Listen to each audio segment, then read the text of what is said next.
Should I try again? All right. So there's, again, several items on the consent calendar. Does anybody want to pull anything, or does somebody want to make a motion? Well, maybe we should open up public That's a great idea. Let's open it up to, decide. yeah. We aren't pulling anything. Let's do what? Does anybody want to make a motion or pull anything?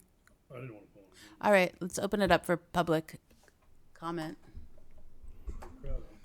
Anybody online wish to make public comment? Chair, seeing none. All right, then do we have a motion? I move to approve the consent calendar as delivered. I second that motion. All right, we have a motion by Director Jones and a second by Director Katie. All in favor? Aye. Aye.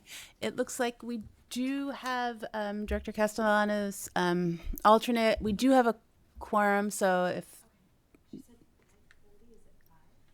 5:30, that's 5:32 now. But it's up to you. We're fun.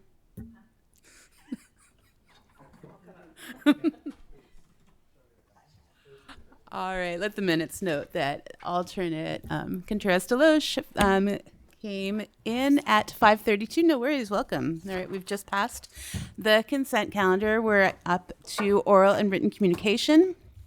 Do we have any public comment? Seeing none, Chair. All right, I will close oral and written communication. Next is to elect authority officers for our fiscal year 24-25. Oh, we already did. We took a vote. We took a vote. We were all in Yeah. favor. Yeah, we did. I remember. What are we doing? Yeah. What are we We at? voted. First, second. Oh, Okay, Just a no lot of oral action and going on written today. communications. Kind of got lost. we are electing authority officers. Yeah. Yeah. So we can open it up for discussion. We can have a staff report. Go ahead. Thank you, Chair. So just really briefly, the HWMA board generally appoints new board officers each fiscal year. And obviously our fiscal year start July 1. So staff recommends that the board discuss and appoint officers as they deem appropriate for the upcoming fiscal year. All right. Is there a limit to how often you can be an officer, or if you want to carry the people over? Yeah. Your policy doesn't have that. I think before me, Director Castellano was the chair for 2 years, and I'm happy to. Yeah. So unless someone else wants to do it, I'm happy to. Well, I'm up for re-election, and I am running again this year, but it's a possibility that I may not be here depending on how elections go. So I would defer to you being the chair again. So if that takes a motion, and if you want me as vice chair, I can do that. I can't commit to being here in December, is the only thing, depending on the election. Okay. All right. Does someone make a motion? Make a motion that we do not, Director Meredith, Director Matthews as chair and Director Jones as vice chair. I second that motion. All right. We have a motion and a second. Do we have any public comment? Seeing none, Chair.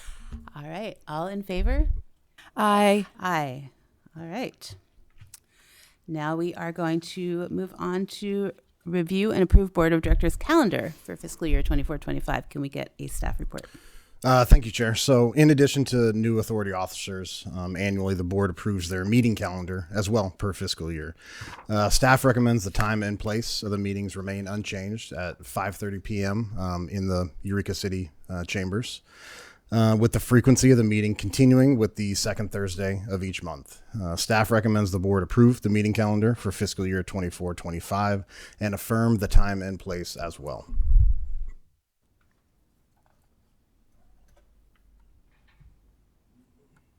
So just, with my eyes on it, just August and December, the only two we're not doing. That is correct. That is traditionally the 2 months that we hold open, either for special meetings or any other type of meetings that we need, executive advisory committee, stuff like that. We've traditionally always had August and December open. Since we didn't have a quorum in June, do we need the August meeting next month? At this time, no. Staff has already prepared that we will be bringing anything that we had planned to this meeting in June. So we've carried over all those June items into the July meeting. And we have been running up and been preparing for not having an August meeting and bringing those items in September as usual. Okay, thank you. I would move then that we receive and review and approve the Board of Directors calendar for fiscal year 2024, 2025. I second that. All right, we have a motion by Director Jones and a second by Director Katie. Before I take final vote, do we have any public comment? Seeing none. Seeing none, Chair. All in favor? Aye. Aye. All right. So we are closing that. We are going to now move to item 6 to receive auditor's report for fiscal year 2022-23. Thank you, Chair. So as noted in the staff report, the annual audit of authority financials is a tool used to ensure the fiscal health of the authority for that year. The audit is carried out by an independent firm, and a representative from that firm is here tonight to give a brief presentation and answer any of the board's questions as needed. And I believe Joseph Arch from JJA CPA is on the line. Yes, I'm here. Everybody hear me okay?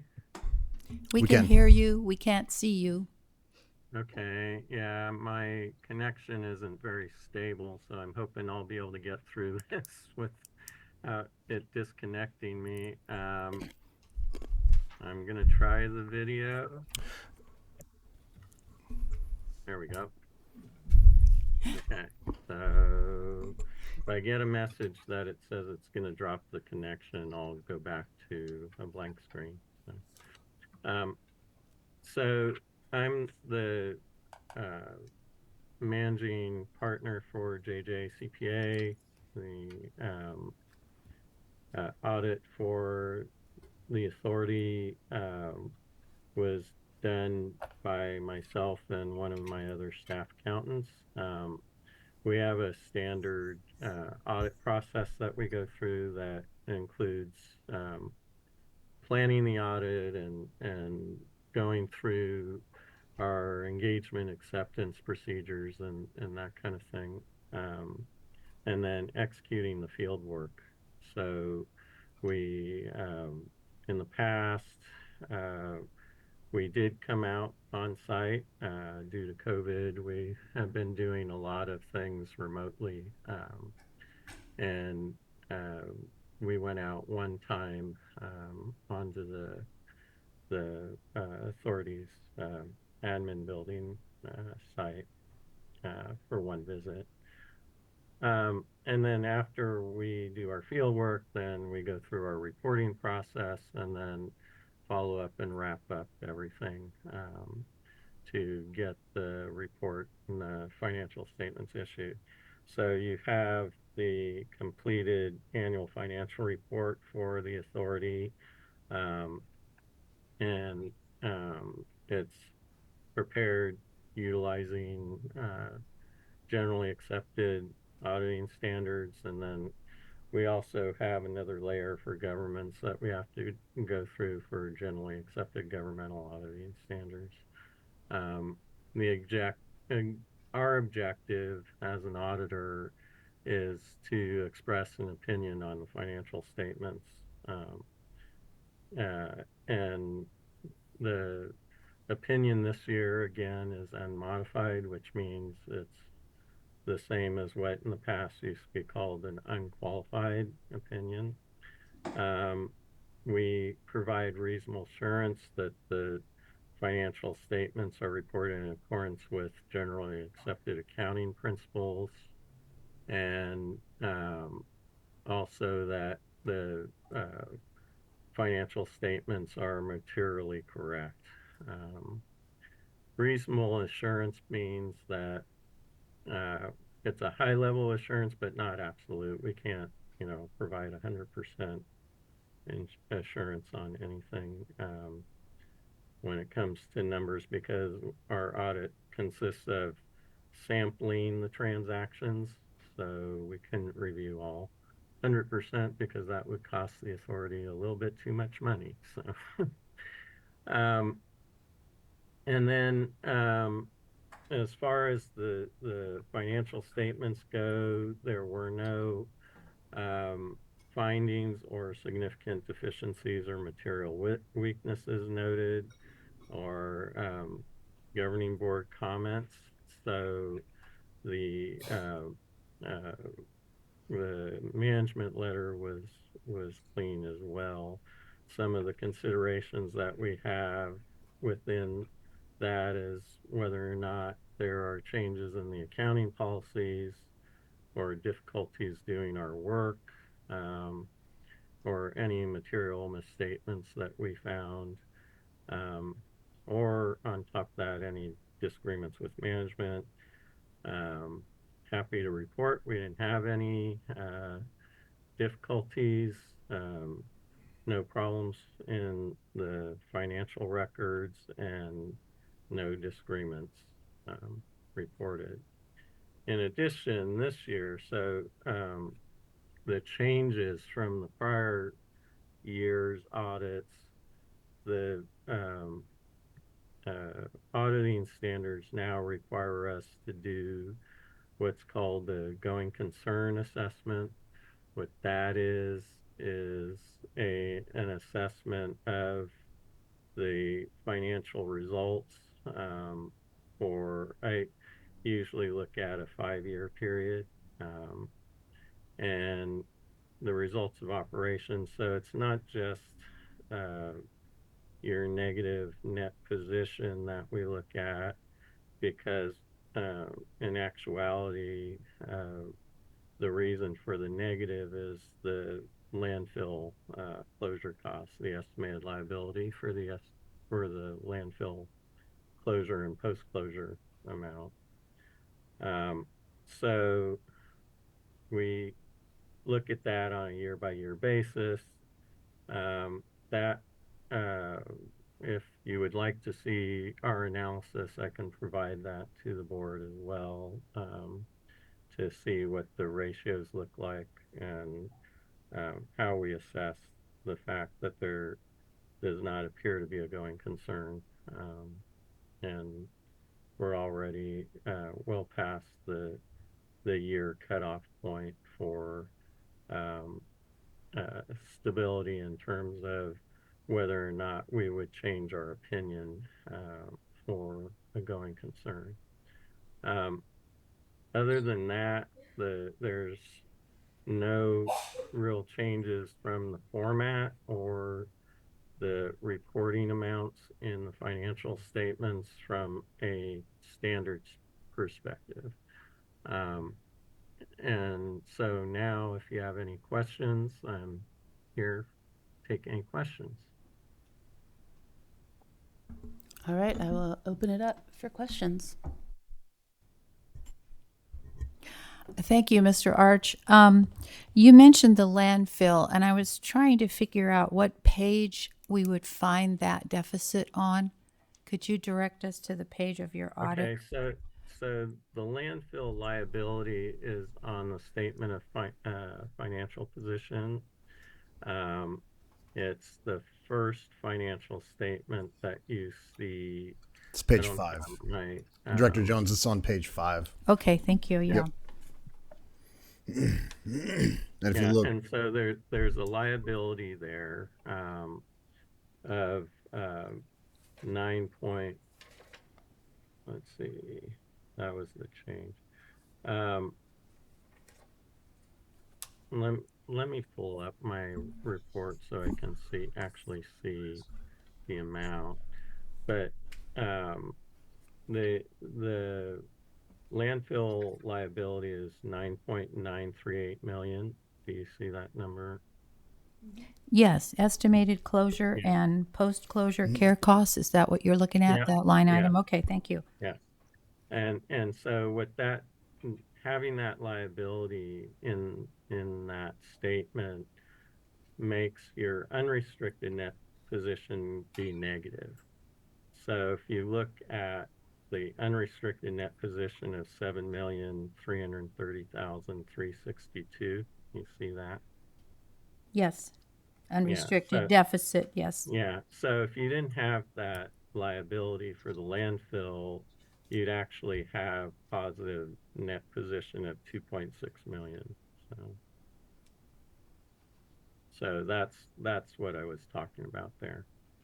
And when we evaluate, because that landfill closure and post-closure cost liability is long term, it doesn't affect current operations, primarily because it's an estimate, so it can fluctuate somewhat, um, uh, for larger amounts, and that in and of itself may or may not affect your operations depending upon maintenance costs and the actual post-closure costs that you incur in that year. So, Thank you. mhm. I have no further questions. And we're on track for audits. This is like the year that we should be auditing right now. We're not behind. I mean, this is. No, we're actually, this is a year behind. So you'll be getting another audit for us within, I would say, December, January of this year as well. So this is the previous audit that should have been done last year. Yeah. And are we using the same firm to do the next audit as well? We have one more year with JJCPA, and then we will most likely have to go out to RFP. Yeah. Okay. All right. Well, we're thinking if we have any more questions, I'll take it out to the public for public comment if there is any. I'm seeing none, Chair. Okay. How did you feel the audit went for you, Hillary? This was your first one at the authority. I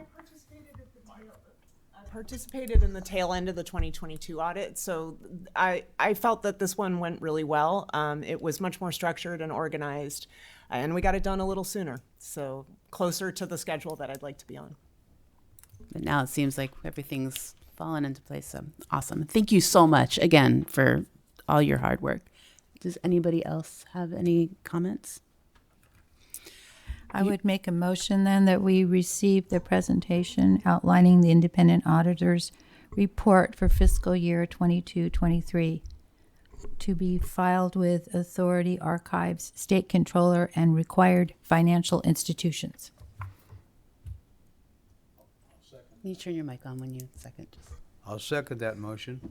All right. Well, we have a motion from Director Jones and a second from Director Katie. All in favor? Aye. Aye. All right. Thank you, Mr. Arch. We'll look forward to hearing from you again in the next coming months. Oh, you're welcome. Take care.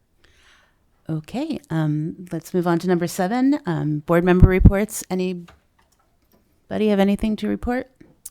I just wanted to report that Annie and Mary Day in Blue Lake is this Sunday, July 14th, and we are going to try to separate our recyclables from our trash as we try to do every year, and I hope we are as successful. And then our next citywide yard sale is not until August 24th, the yard waste day. Sorry, the yard waste day, not the yard sale. Yard waste day is August 24th. That's all I have. Awesome. I will say that the city of Arcata, we just had 2 pretty large events in the city. We had the 34th annual Oyster Fest, and we also had the Jubilee. They were both very zero waste, and I'll be looking forward to reporting out how much we saved from landfills at our next meeting. Pretty proud of us for that. Anybody else?